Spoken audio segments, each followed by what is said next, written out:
السلام عليكم ورحمة الله وبركاته. الحمد لله رب العالمين. الصلاة والسلام على خاتم النبيين وعلى آله الطيبين وأصحابه الطاهرين والمسلمين والمؤمنين كلهم أجمعين. أما بعد، قال تعالى: قال بل صبرت لكم أنفسكم أمرا فصبر جميل عسى الله أن ينتظر بهم جميعا إنه هو عليم الحكيم. صدق الله العلي العظيم. கணேத்திற்குரித்தான அல்லாஹ்வின் நல்லடியார்களே, நாம் தொடர்ந்து ஹதரத் யூசுப் அலைஹிஸ்ஸலாத்து வஸ்ஸலாம் அன்னவர்களின் வரலாற்றையும் அவர்கள் சகோதரர்கள் அவர்களுக்கு செய்த மிகப்பெரிய பாதகங்களையும் அவர்கள் பின்னால் வருந்தக்கூடிய ஒரு மிகப்பெரிய விஷயத்தையும் நாம் இன்று பார்க்க போகிறோம். அன்பிற்குரித்தான அல்லாஹ்வின் நல்லடியார்களே, ஹதரத் யூசுப் அலைஹிஸ்ஸலாத்து வஸ்ஸலாம் எகிப்தினுடைய அரசராக பதவி அமர்ந்த பிறகு தங்கள் சகோதரர்கள் தன்னை நோக்கி தன் வீட்டிற்கு தேவையான அனைத்து பண்டங்களையும் வாங்குவதற்காக வருகிறார்கள். வந்ததற்கு பிறகு ஹதரத் யூசுப் நபி அவர்கள் புன்யாமின் அவர்களை அடைய வேண்டும், அவர்கள் தன்னோடு இருக்க வேண்டும் என்ற முழு நோக்கத்திற்காக ஒரு பாத்திரத்தை எடுத்து அவர்கள் பையிலே போட்டு திரும்பவும் அவர்களை அன்பால் கைது செய்து தன் அரண்மனையிலே வைக்கிறார்கள். பின்பு ஹதரத் யூசுப் நபி அவர்கள் தன்னுடைய சகோதரனாம் இருக்கக்கூடிய புன்யாமினிடத்திலே உண்மையையும் கூறுகிறார்கள். நான் தான் யூசுப், நான் உன்னுடைய சகோதரர் என்று பிற்படுத்தப்பட்ட வரலாறுகளை அனைத்தையும் கூறுகிறார்கள்.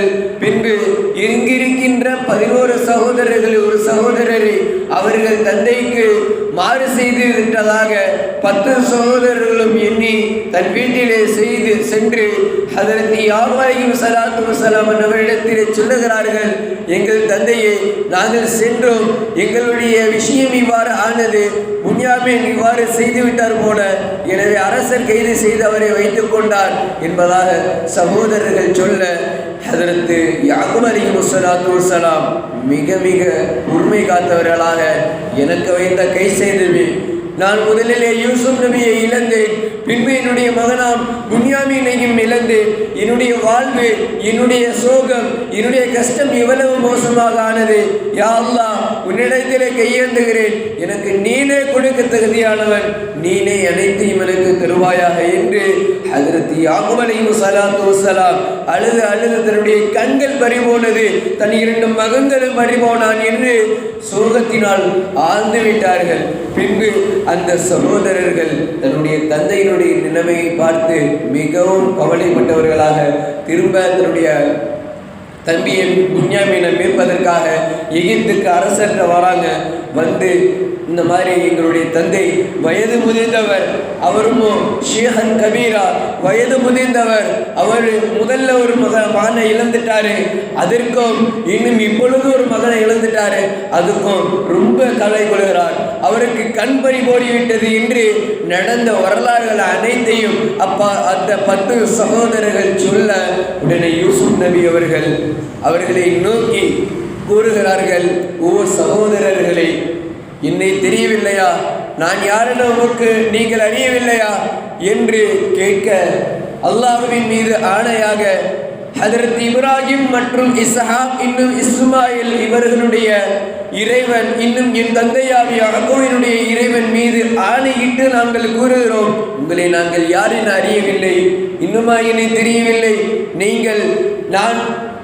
நீங்கள் சிறுபிராயத்தில் இருக்கும் பொழுது நீங்களும் ஒரு கிணற்றிலே ஒருவரை தள்ளிவிட்டீர்கள் அல்லவா? அந்த யூசுப் வேறு யாரும் அல்ல, நான் தான் என்பதாக சொல்ல, அந்த 10 சகோதரர்களும் திகைத்தார்கள் என்பதாக வரலாறுகளிலே குறிப்பிடப்படுகிறது. உடனே ஹதரத் யூசுப் நபி அவர்கள் நடந்திட்ட அனைத்து வரலாறுகளையும் 10 சகோதரரிடத்திலே முன்மொழிகிறார்கள். அந்த 10 சகோதரர்களும் திகைத்து ஆண்டு தங்களுடைய எல்லா விதமான பாவ மன்னிப்புகளையும் ஹதரத் நபியிடத்திலே கேட்டார்கள், மன்றாடினார்கள். என்னிடத்திலே பாவ மன்னிப்பு அல்ல, வணங்குவதற்கும் அனைத்தையும் தருவதற்கும் எவன் தகுதியானவனோ, வணக்கத்திற்குறித்தான அந்த அல்லாஹ்வே மிக தகுதியானவன், அவனிடத்தில் நீங்கள் மன்னிப்பை மன்றாடி கேளுங்கள், நான் உங்களுடைய சகோதரர் என்பதாக சொல்ல, மீண்டும் தன்னுடைய வரலாற்றை திரும்ப எழுதுகிறார்கள். ஹதரத் யாக்கூப் நபி அவர்களை பற்றியும் அவர்களுடைய எல்லா விதமான பொறுமைகளை பற்றியும் நபி யூசுப் இடத்திலே சொல்லுகிறார்கள். பின்பு யூசுப் அலைஹிஸ்ஸலாத்து வஸ்ஸலாம், நீங்கள் என்னுடைய சட்டையை, நான் அணிந்திருக்கும் சட்டையை நான் கழற்றி தருகிறேன், அதை கொண்டு போய் நீங்கள் உங்கள் தந்தையினுடைய முகத்திலே சற்று வீசுங்கள், அதனை மூலமாக ஹதரத் யாக்கூப் அலைஹிஸ்ஸலாத்து வஸ்ஸலாம் அவர்களுக்கு பரிபூர்ண கண் மீண்டும் மீண்டுவிடும் என்பதாக அந்த யூசுப் நபி அவர்கள் அந்த 10 சகோதரிடத்திலே மீண்டும் சொன்னார்கள். பின்பு அந்த சகோதரர்கள் கேட்டார்கள், புன்யாமீனை மட்டும் எங்களிடத்திலே அனுப்பிவிடுங்களேன் என்று.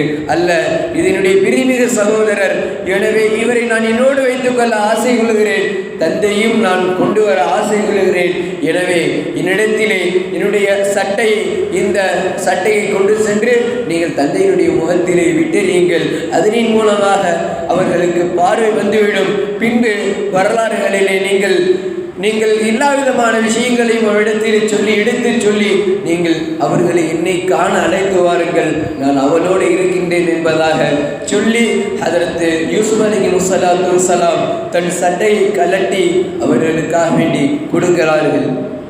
கொடுக்கப்பட்ட பின்பு அந்த சட்டையை கொண்டு தன்னுடைய 10 மகன்களும் தந்தையை நோக்கி விரைகிறார்கள்.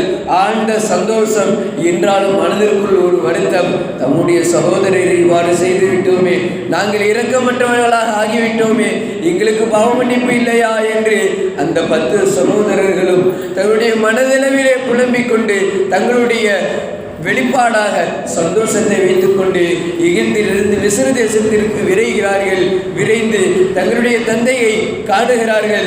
ஓ என் தந்தையை, இந்த சட்டையை நீங்கள் நுகர்ந்து விடுங்கள் என்பதாக கேட்க, அதற்கு முன்னரே ஹதரத் யாக்கூப் நபி அவர்கள் சட்டை தன்னுடைய ஊரினுடைய எல்லைக்கு வந்ததின் மாத்திரம் யூசுப் நபியினுடைய தந்தை யாக்கூப் அலைஹிஸ்ஸலாத்து வஸ்ஸலாம் விலகிக் கொண்டார்கள். இன்னும் யூசுப் அலைஹிஸ்ஸலாத்து வஸ்ஸலாம் மரணிக்கவே அல்ல, அவர்கள் உயிரோடு இருக்கிறார்கள், அவர்கள் எங்கோ இருக்கிறார்கள், அவர்களை காண வேண்டுமே என்று ஹதரத் யாக்கூப் அலைஹிஸ்ஸலாத்து வஸ்ஸலாம் தன் மகன் தன்னுடைய ஊரினுடைய எல்லைக்கு வரும் முன்பே தன்னுடைய மகனுடைய சட்டையின் வாடையை அறிந்து அவர் உயிரோடு இருக்கிறார், அவரை இன்னும் மீண்டும் இருக்கிறார், அவரை காண நான் துடிக்கின்றேன் என்று அந்த யாக்கூப் நபி அவர்கள் மீண்டும் மீண்டும் தங்களுடைய ஆவலை வெளிப்படுத்த ஆரம்பித்தார்கள். அன்பானவர்களே, அந்த 10 மகன்களும் ஹதரத் யாக்கூப் அலைஹிஸ்ஸலாத்து வஸ்ஸலாம் அவர்கள் வீடு நோக்கி வர கட்டி அணைத்தார்கள், அந்த சட்டையை விட்டறிந்தார்கள். பின்பு யாக்கூப் நபி அவர்கள் விலகிக் கொண்டார்கள். ஆஹா, என்னுடைய மகனுக்கு ஏதும் ஆகவில்லை, என் யூசுப் இன்னும் மீண்டும் உயிரோடு இருக்கிறார், அவரை காண வேண்டும் என்பதாக சொல்ல தந்தைக்கு அந்த சட்டையை வீசப்பட்டது. 2 பார்வையும் மீண்டும் விட்டது. சந்தோஷத்தில் அந்த யாக்கூப் நபி அவர்கள், என் மகனை இங்கு நீர் கண்டீர், என் 2வது மகனை நீங்கள் எங்கு கொண்டு வந்தீர் என்று கேட்க, தந்தையே, எங்களை நீங்கள் மன்னிக்க வேண்டும், உங்களுடைய இறைவனான, உங்களுடைய பாட்டனின் இறைவனான அவர்களின் பொருட்டால் யா அல்லாஹ் எங்களை நீ மன்னிப்பாயாக, மீண்டும் எங்களுக்கு தௌபாவினுடைய வாய்ப்பை தந்து எங்களை மீண்டும் நீ அரவணைத்துக் கொள்வாயாக என்று யாக்கூப் நபியிடத்திலும் படைத்த ரபியிடத்திலும் கையேந்துகிறார்கள் 10 சகோதரர்களும்.